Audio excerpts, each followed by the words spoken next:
Եկեղեցու շուրջ ստեղծված լարված իրավիճակը նոր փուլ է մտնում։ Եվրամեդիա 24-ի տեղեկություններով այս պահին խուզարկություններ են իրականացվում Արագածոտնի թեմի մի շարք հոգևորականների տներում։ Միաժամանակ Երևանի քննչական կոմիտեում են գտնվում միանգամից 5 քահանա՝ Տեր Փարեն, Տեր Մանուկը, Տեր Հայկը, Տեր Մկրտիչը եւ Տեր Ղևոնդ քահանաները։ Տեղեկությունը հաստատել է փաստաբան Արա Զոհրաբյանը, որը ներկայումս զբաղվում է նրանց պաշտպանությամբ։ Այո, ինվստահյալները նշված 5 հոգևորականները ձերբակալված են եւ այս պահին գտնվում են Երևանի քննչական կոմիտեում։ Բացի նրանցից բերման են ենթարկվել մի շարք քաղաքական անձինք, որոնց հետ գործի հանգամանքները դեռ պարզվում են, հայտնել է Զոհրաբյանը 24 News-ի հետ զրույցում։ Քննչական գործողությունները սկսվել են վաղ առավոտյան եւ ընդգրկել են ինչպես եկեղեցականների բնակարանները, այնպես էլ թեմական կառույցներին առնչվող տարածքները։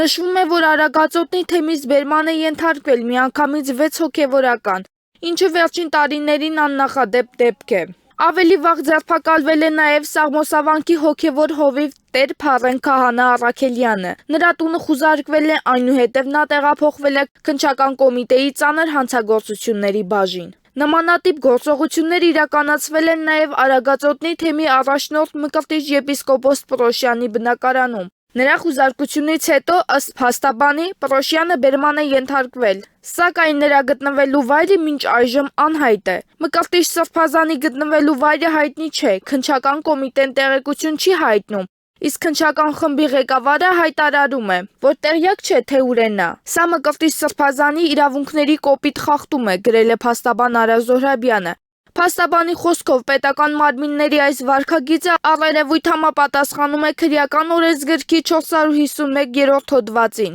Բռնի անհետացում։ Բռնի անհետացումը պետության կողմից տրված լիազորությամբ, պետության աջակցությամբ, համաձայնությամբ կամ թույլտվությամբ գործող պաշտոնատար անձի կամ անձանց կողմից ազատությունից օրինական հիմքերով կամ ապօրինի զրկված անձի ազատությունից զրկելու փաստը ժխտելը կամ թաքցնելը, նրա կարգավիճակի կամ գտնվելու վայրի մասին տեղեկությունը թաքցնելը, որի հետևանքով անհետացած անձը հայտնվում է օրենքի պաշտպանությունից դուրս, հանդիսանում է ծանր հանցագործություն։ Հիշեցնենք, որ Մկրտիչ եպիսկոպոս Պրոշյանը վեհափառ Հայրապետի քրոջ որդին է, ինչը հատկապես հետաքրքրություն է առաջացրել հանրային եւ քաղաքական շրջանակներում, հաշվի առնելով վերջին օրերին հասարակական եկեղեցական հարաբերությունների շուրջ ստեղծված լարվածությունը։